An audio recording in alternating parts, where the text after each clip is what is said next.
The Senate Finance Committee has released the draft text for its portion of President Trump's budget reconciliation bill.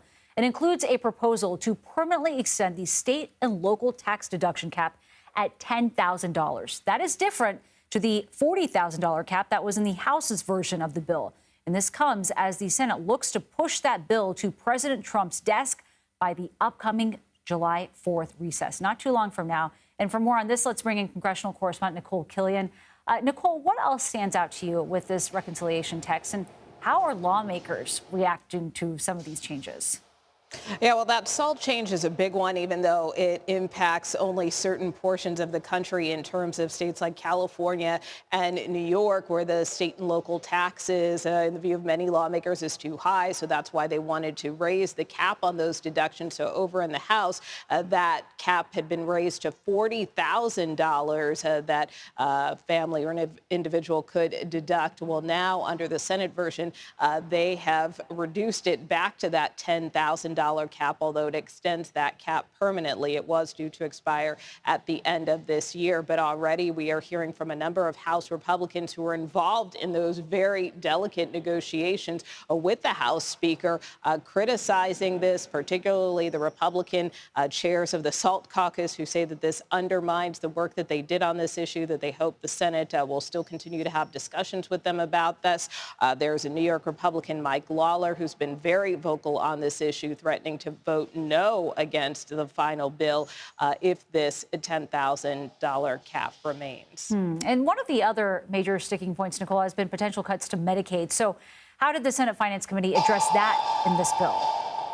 Yeah, well, that is another issue. I mean, clearly, when we're talking about the Senate Finance Committee, they have jurisdiction over the tax portion of this package and the Medicaid portion of this package. So in terms of Medicaid, one of the changes that was made was to this issue of provider taxes, which, you know, if you get into the nitty gritty of this for people who work in the healthcare sector, what this means is that in the Senate version, they have now brought that percentage down to 3.5%. And, you know, why that is significant is that states use these provider taxes as a way to fund their Medicaid programs, particularly in states that have Medicaid expansion. So by lowering that percentage or that provider tax, that basically some critics argue could eventually shrink the Medicaid program in respective states. And so, again, that would, in the view of some, amount to potential cuts. So that is a concern there. There were many in the House who did not really want to touch this issue of provider taxes, but the Senate does take things a bit further. So